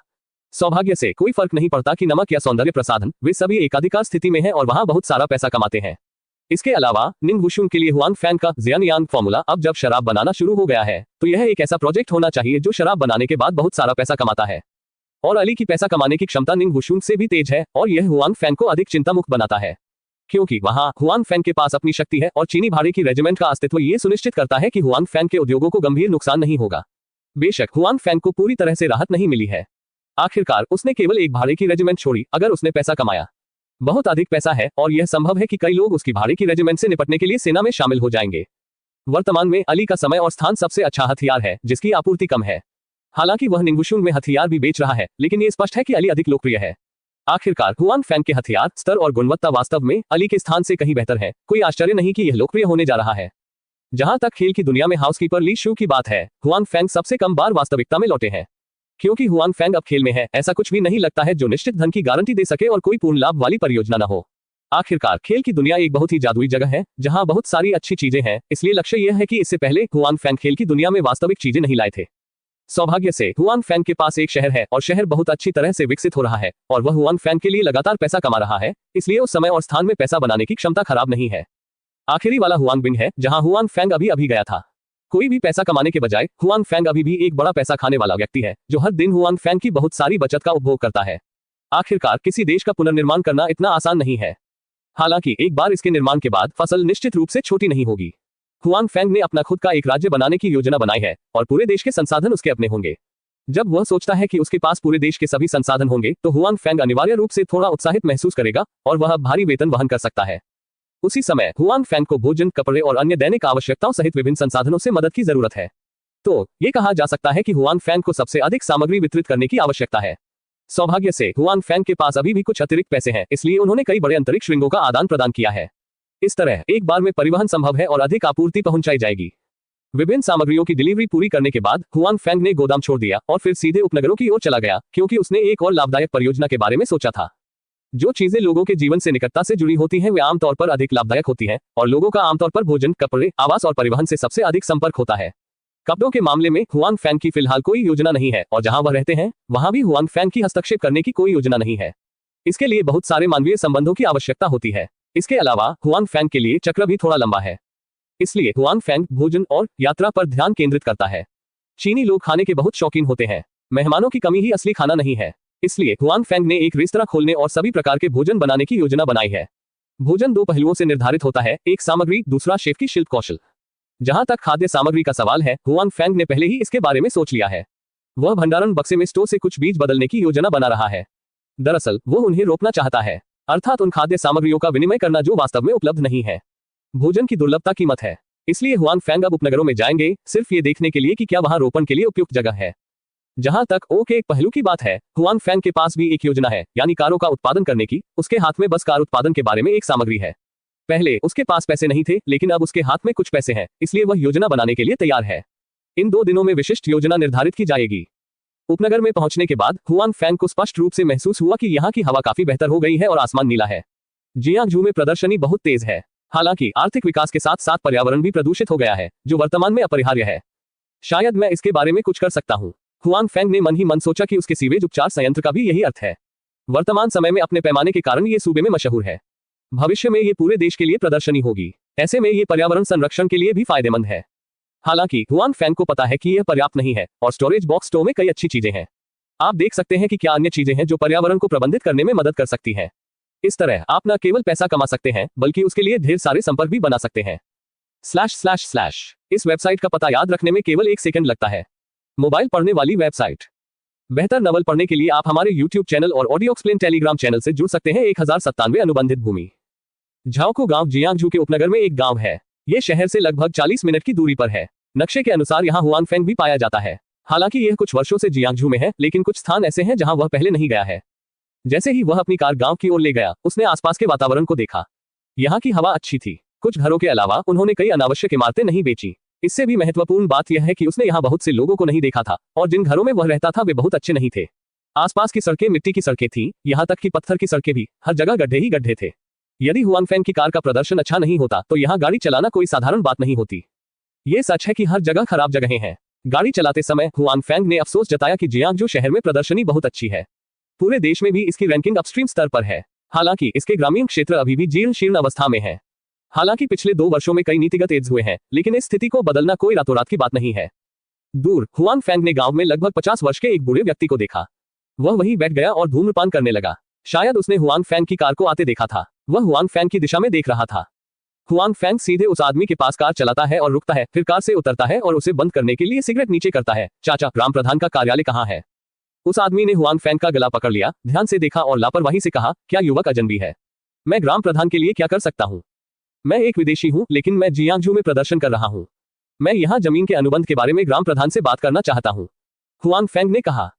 क्या आप जमीन का अनुबंध करना चाहते हैं? अनुबंध कितना है? मेरे परिवार के पास 15 म्यू जमीन है। क्या आप इसे चाहते हैं?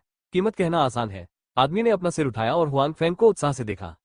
आदमी को संदेह नहीं है कि हुआनफेंग उसे धोखा देने आ रहा है।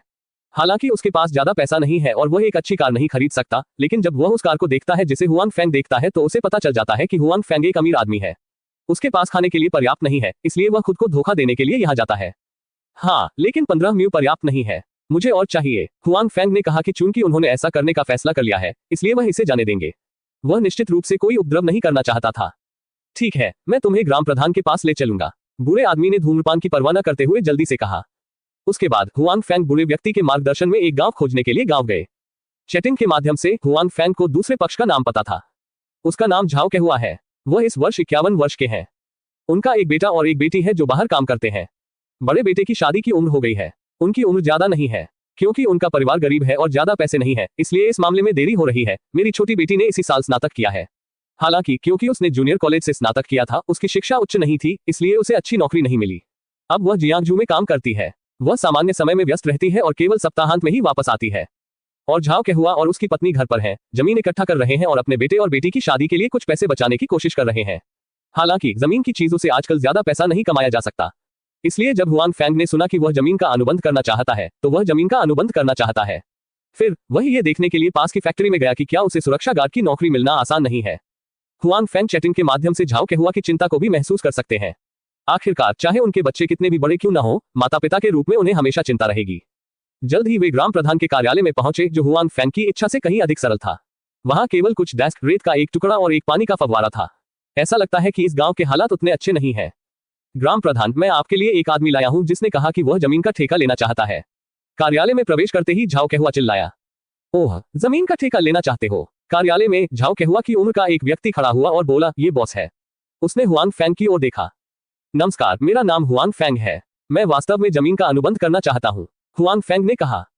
नमस्कार, मेरा नाम झाओ जियांगंग है, जो झाओकू गांव का ग्राम प्रधान है। उस आदमी ने कहा, आप कितने का अनुबंध करना चाहते हैं? जितना मेरे पास है मैं उतना अनुबंध करूंगा, हुआनफेंग ने माहौल में कहा। क्या ऐसा है? मिस्टर हुआंग, सबसे पहले हमारे गांव में बहुत सारी बेकार जमीनें हैं। गांव के युवा लोग शहर में काम करने गए हैं। केवल कुछ बूढ़े लोग घर पर हैं। बहुत सारे खेत नहीं है देखभाल करने के लिए, इसलिए बहुत सारी बेकार जमीनें हैं। जाहिर है वह चिंतित था कि हुआनफेंग के पास इतना पैसा नहीं था। मुझे पता है, हुआनफेंग ने सिर हिलाया। ठीक है, उस मामले में चलो कीमत के बारे में बात करते हैं।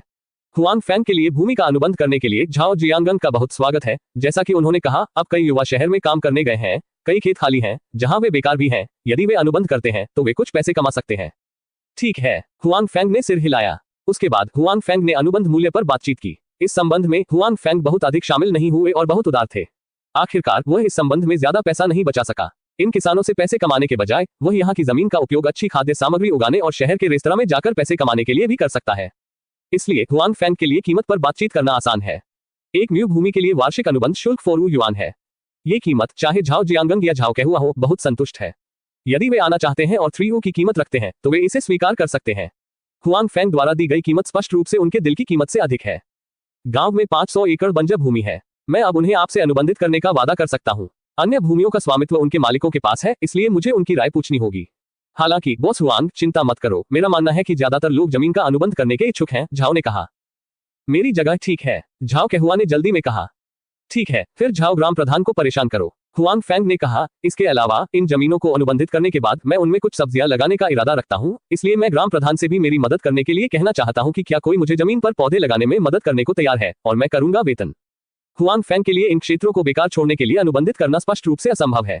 ये भंडारण बॉक्स स्टोर से बदले गए भोजन और सामग्रियों को रोकने के लिए है। भूमि पर पौधारोपण करना निश्चित रूप से किसी के लिए है। हुआंग फेंग खेती के लिए दासों का आदान प्रदान नहीं कर सकते।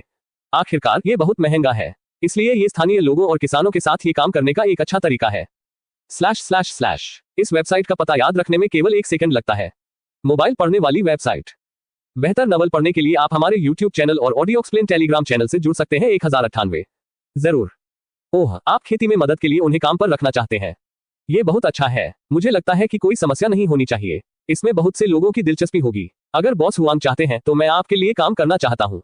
मैं भी हूँ खेती में एक विशेषज्ञ। हाँ, हुआंग फेंग की बातें सुनकर झाओ जियांगन ने खुशी से कहा।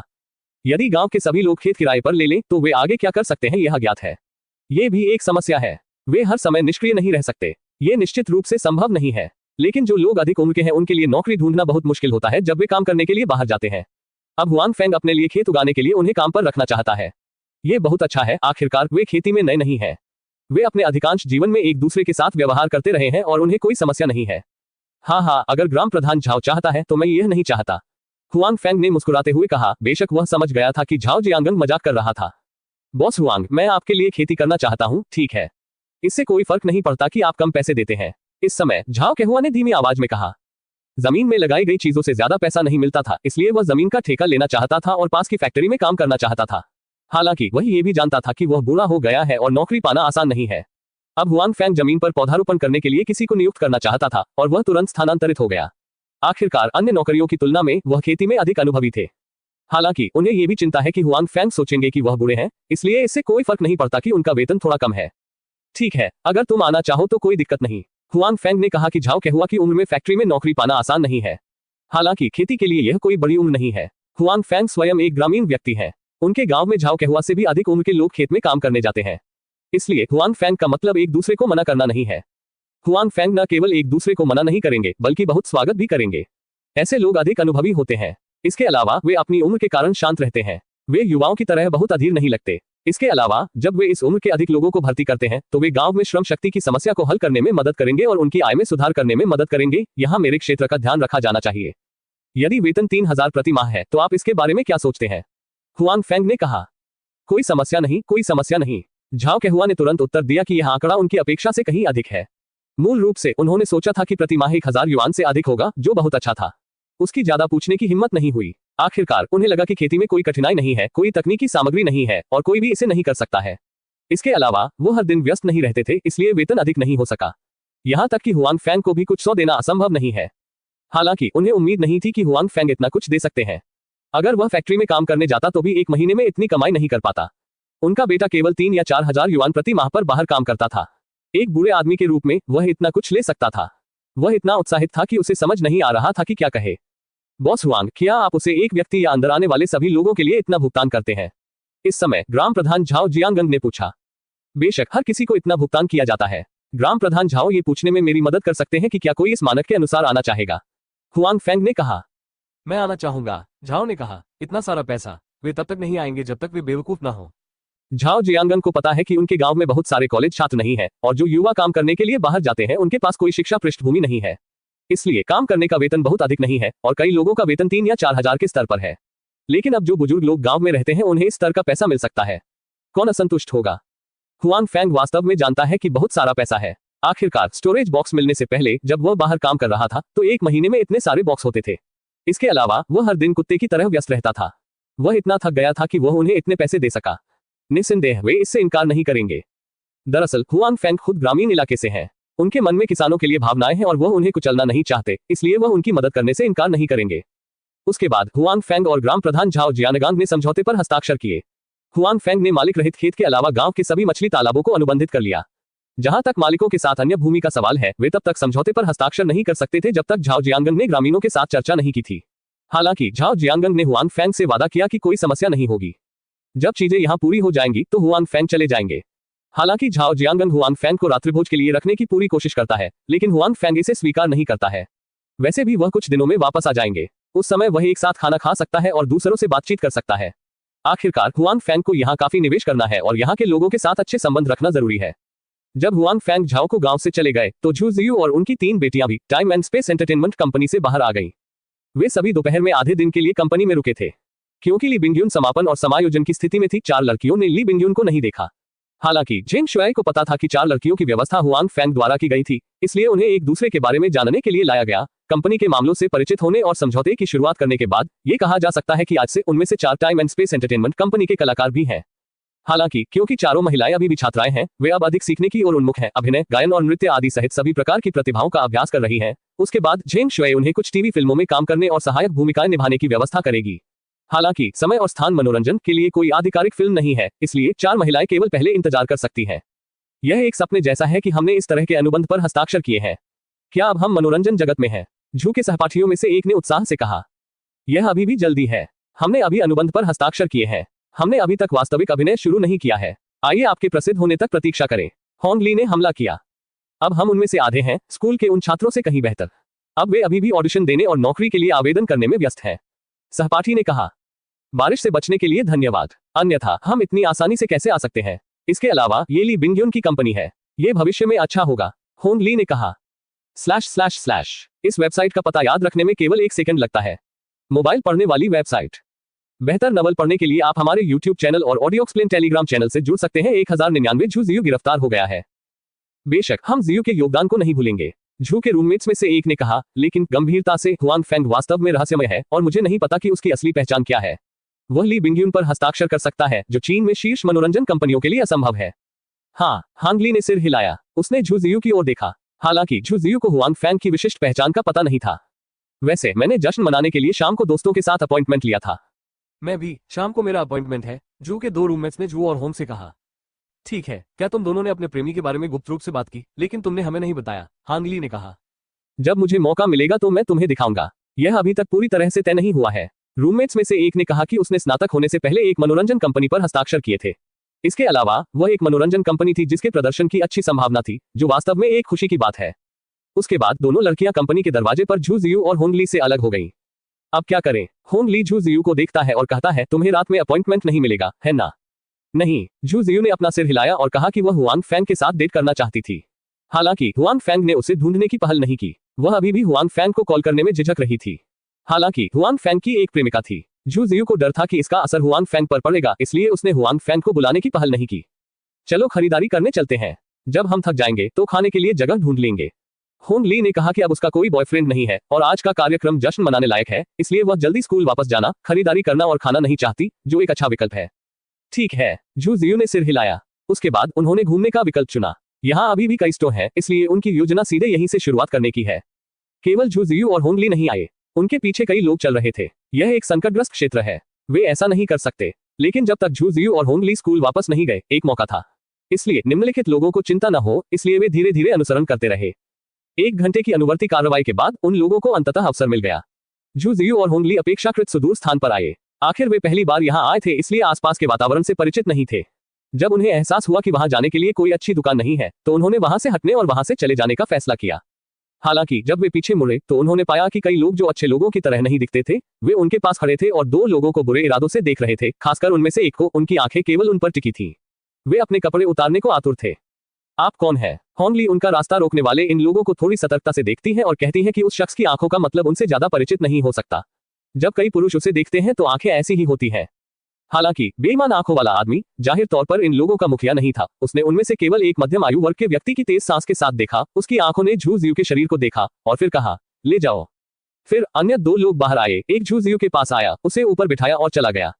आह, तुम कौन हो? तुम क्या करने जा रहे हो? झू जियू ने चिल्लाकर कहा। तुम कौन हो? बारिश को जाने दो। होंग ली झू जियू को बचाने के लिए आगे आती है। हालांकि उसकी ताकत की तुलना उन 2 पुरुषों से कैसे की जा सकती है? इसलिए इसका कोई असर नहीं होता। कम बकवास, बस हमारा अनुसरण करें, उस आदमी ने कहा जिसने ये कहा था। उसके बाद कई लोगों ने झू जियू को सड़क के किनारे एक वैन में चढ़ने के लिए धक्का दिया। ये देखकर कि झू जियू इस तथ्य को नहीं बदल सकता कि उसे पकड़ा जाना है, उसने जोर से होंग ली से कहा, जल्दी करो, हुआन फैंग को बुलाओ और उससे मेरी मदद करने के लिए कहो। झू के दिल में ये स्पष्ट है कि हुआन फैंग पुलिस से अधिक विश्वसनीय है। इस समय वो केवल हुआन फैंग के बारे में सोचती है।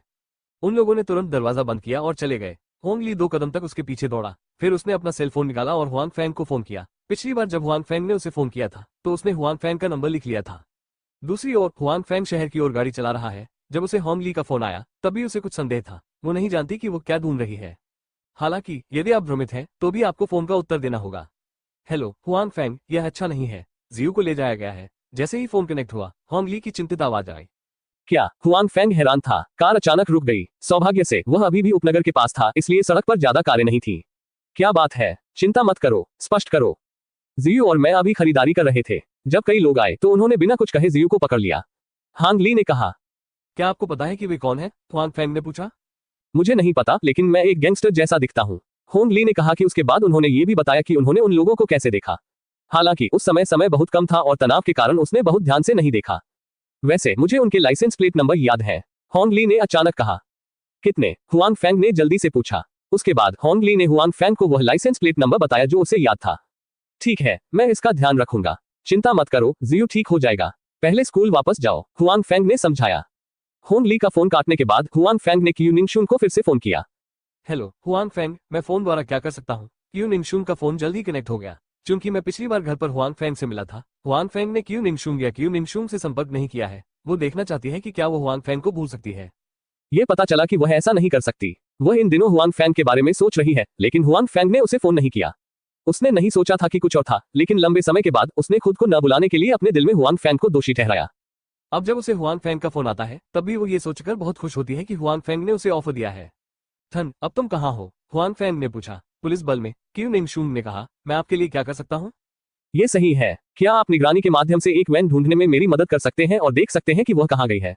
हुआन फैंग ने कहा।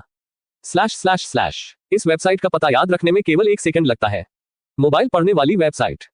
बेहतर नॉवल पढ़ने के लिए आप हमारे YouTube चैनल और ऑडियो एक्सप्लेन टेलीग्राम चैनल से जुड़ सकते हैं। 1100 टकराव।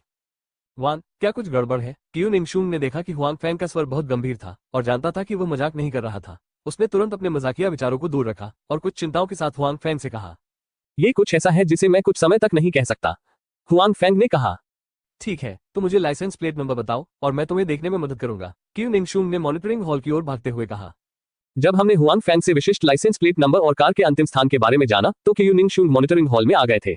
उसकी पहचान के तौर पर मॉनिटरिंग वीडियो ट्रांसफर करना ज्यादा मुश्किल नहीं था। हुआन फैंग, यह मिल गया। क्यू निंगशुन को हुआन फैंग के मुंह में वैन ढूंढने में देर नहीं लगी। आखिरकार हुआन फैंग ने लाइसेंस प्लेट नंबर और अंतिम स्थान प्रदान किया जहां दूसरी पार्टी दिखाई दी थी। बाकी बहुत मुश्किल नहीं है। कहाँ है? हुआन फैंग ने पूछा। कार नदी किनारे की सड़क के किनारे उपनगरों की ओर जा रही है। क्यू निंगशुन ने निगरानी वीडियो को देखा और कहा, जी 1 मिनट रुकें, मैंने आपकी कार भी देखी। क्या आप अभी नदी के किनारे पर हैं? बुरा नहीं, यह एक संयोग है, हुआन फैंग ने अपने मुंह के कोने पर मुस्कुराते हुए कहा। कार का पता जानकर हुआन फैंग को भी राहत मिली। और उसे उम्मीद नहीं थी कि यह इतनी कुशलता से होगा। वह और दूसरा पक्ष एक ही रास्ते पर है।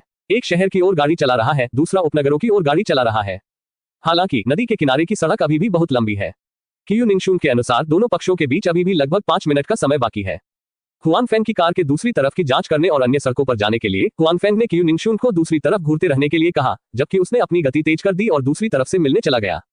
हुआन फैंग की चिंता जल्द ही वास्तविकता बन गई। वे लोग सड़क के एक मोड़ पर थे और मुड़ गए। मुख्य सड़क पर गाड़ी चलाने के बजाय वे एक ऐसे रास्ते में चले गए जहां लंबे समय से कोई निगरानी कैमरा नहीं था। ठीक है, ठंड के लिए धन्यवाद, मैं आपको बाद में रात के खाने पर खिलाऊंगा, हुआन फैंग ने क्यू निंगशुन से कहा। हालांकि दूसरी तरफ घूम गया और वहां कोई कैमरा नहीं था, लेकिन हुआन फैंग अब दूसरी तरफ से बहुत दूर नहीं है, इसलिए उसे विश्वास है कि वह दूसरी तरफ ढूंढ सकता है। धन्यवाद, लेकिन क्या आप चाहेंगे कि मैं मदद करूं? क्यू निंगशुन ने कहा कि उसने ये भी देखा कि हुआन फैंग को कुछ मिलना चाहिए था, इसलिए वो भी हुआन फैंग की मदद करना चाहती थी। नहीं, मैं इसे स्वयं हल कर सकता हूँ। ठीक है, मैं इसके बारे में बाद में बात करूंगा, हुआन फैंग ने कहा। ठीक है, तुम स्वयं सावधान रहो, क्यू निंगशुन ने कहा, फिर फोन रख दिया। वह ये भी जानती थी कि हुआन फैंग का दिमाग अब उस वैन में होना चाहिए, इसलिए एक दूसरे को परेशान न करना बेहतर है। आप कैसे हैं? हुआन फैंग जिस वैन का पीछा कर रहे थे उसमें मौजूद लोगों को नहीं पता था कि इस समय हुआन फैंग ने उन्हें घूर कर देखा था और वे ज्यादा दूर नहीं है। शहर छोड़ने के बाद उन्होंने अपने मालिक को बुलाया और अब वे उस स्थान पर जा रहे हैं जहां वे जाने के लिए सहमत हुए थे। सबसे बड़ा भाई यहाँ बाद में आएगा, आइए पहले लोगों को ले लें। बहादुर अधेड़ उम्र के व्यक्ति ने अपना मोबाइल फोन हटा दिया और अपने बगल वाले व्यक्ति से कहा, धिक्कार है, यह महिला वास्तव में सुंदर और सेक्सी है। वह उन लड़कियों की तुलना में बहुत बेहतर दिखती है जिनके साथ मैंने पहले खेला था। अगर बॉस को समझाने की जरूरत नहीं होती तो मैं अब उसके पास जाना चाहूंगा। वह एक चेहरा कामुक युवा, दो आंखें कहने के लिए झूठ पर घूरने की चमक। बेहतर होगा कि आप बॉस का काम खराब न करें, नहीं तो आप में से कुछ लोगों को नुकसान होगा। पहले फोन करने वाले युवक ने चेतावनी दी थी। मुझे पता है, मैंने ऐसा नहीं किया, युवक ने असंतोष से कहा, लेकिन जब ये खत्म हो जाएगा तो मुझे बॉस को इस बात के लिए राजी करना होगा कि मैं उस महिला के पास जा रहा हूँ। जू शिव कार के कोने में छिप गया और इन लोगों की बातचीत सुनने लगा। वह बहुत डरी हुई थी। उसने प्रार्थना की कि होंगली जल्द से जल्द हुआंग फेंग से संपर्क कर सके। हुआंग फेंग फिर से उसके सामने आ सकती थी और खुद को बचा सकती थी। और झू जियू को भी इन लोगों की पहचान पर बहुत संदेह है। उचित रूप से वह एक ऐसी व्यक्ति है जिसने अभी तक समाज में प्रवेश नहीं किया है। उसे किसी को ठेस नहीं पहुंचानी चाहिए, न ही किसी से द्वेष रखना चाहिए। कहने का मतलब है कि उनके पास वो लोग हैं जिनका पिछली बार स्टारलाइट ने मनोरंजन किया था। क्या आपके सामने ये लोग स्टारलाइट एंटरटेनमेंट के उन लोगों से संबंधित हैं? झू जियू ने सोचा, लेकिन वह इन लोगों की बातचीत से उनकी पहचान नहीं बता सकी। अरे, पीछे वाली स्पोर्ट्स कार में वास्तव में एक भावना है। जब ये बंद हो तो ध्वनि सुनना अच्छा लगता है। ये अमीर लोग वास्तव में इसका आनंद लेते हैं। इस समय जो युवक गाड़ी चला रहा था उसने कहा, उसकी आवाज ईर्ष्या से भरी थी। ये शख्स कार प्रेमी भी है। हालांकि पैसे और पहचान की कमी के कारण वह अब केवल मिनीवैन ही चला सकता है। जब वह अचानक एक लग्जरी स्पोर्ट्स कार देखता है तो वह स्वाभाविक रूप से उससे ईर्ष्या करता है। इसके अलावा जितना अधिक वह अपने पीछे की स्पोर्ट्स कार को देखता है उतना ही उसे लगता है कि जिस मिनीवैन को वह चला रहा है वह अच्छी नहीं है। स्पोर्ट्स कार, यहाँ स्पोर्ट्स कार कैसे हो सकती है? उग्र युवक ने पीछे मुड़कर देखा और कहा, यहाँ की सड़क बहुत अच्छी नहीं है। आमतौर पर अच्छी कारें यहाँ चलने से कतराती हैं। हालांकि जियांगजू में स्पोर्ट्स कारें हैं, लेकिन इस सुदूर जगह में उन्हें देखना आसान नहीं है। कौन जानता है, शायद यह अमीर परिवार की दूसरी पीढ़ी है जिसके पास चिंता करने की कोई बात नहीं है और वह यहाँ तक गाड़ी चलाकर आती है। ड्राइवर ने कहा, अरे, जब मैं अमीर हो जाऊंगा तो मैं एक स्पोर्ट्स कार भी खरीदूंगा। मेरे पास है, इस टूटी हुई रोटी को खूब खाया। सिर्फ तुम, चलो तुम जीवन भर वैन चलाओगे, कामुक युवक ने कहा। तुम किसके बारे में बात कर रहे हो? मानो या ना मानो, मैं तुम्हें अभी अपनी कार से छोड़ दूंगा, युवा ड्राइवर ने असंतोष से कहा। ठीक है, लड़ना बंद करो और अच्छी तरह गाड़ी चलाओ, भयंकर अधेड़ उम्र के व्यक्ति ने कहा। वे अब बात नहीं करते हैं, लेकिन उनके चेहरे में कोई सुधार नहीं हुआ है। और जल्द ही वैन के पीछे वाली स्पोर्ट्स कार ने उन्हें पकड़ लिया। जब ड्राइवर को लगा कि स्पोर्ट्स कार उनके पास से गुजर जाएगी तो स्पोर्ट्स कार ने उसकी कार में जोरदार टक्कर मार दी। सौभाग्य से हालांकि वैन की गुणवत्ता औसत थी, चालक का कौशल अच्छा था। हालांकि कुछ भ्रम था, फिर भी कुछ नहीं हुआ। हालांकि कार अभी भी कुछ समय के लिए है। धिक्कार है, वह जानवर मेरे पास दौड़ने और स्पोर्ट्स कार चलाने की हिम्मत कर रहा है। वैन के ड्राइवर ने असंबद्ध होकर कहा कि वह अपनी कार को अपने बगल वाली स्पोर्ट्स कार से टकरा रहा था। यह पता चला कि वैन वास्तव में स्पोर्ट्स कार के सामने मैल है। प्रदर्शन या गुणवत्ता से कोई फर्क नहीं पड़ता। वैन की लाइटें क्षतिग्रस्त हो गई हैं, लेकिन उसके बगल की स्पोर्ट्स कार के पेंट का एक टुकड़ा भी नहीं गिरा है। /// इस वेबसाइट का पता याद रखने में केवल 1 सेकंड लगता है। मोबाइल पढ़ने वाली वेबसाइट।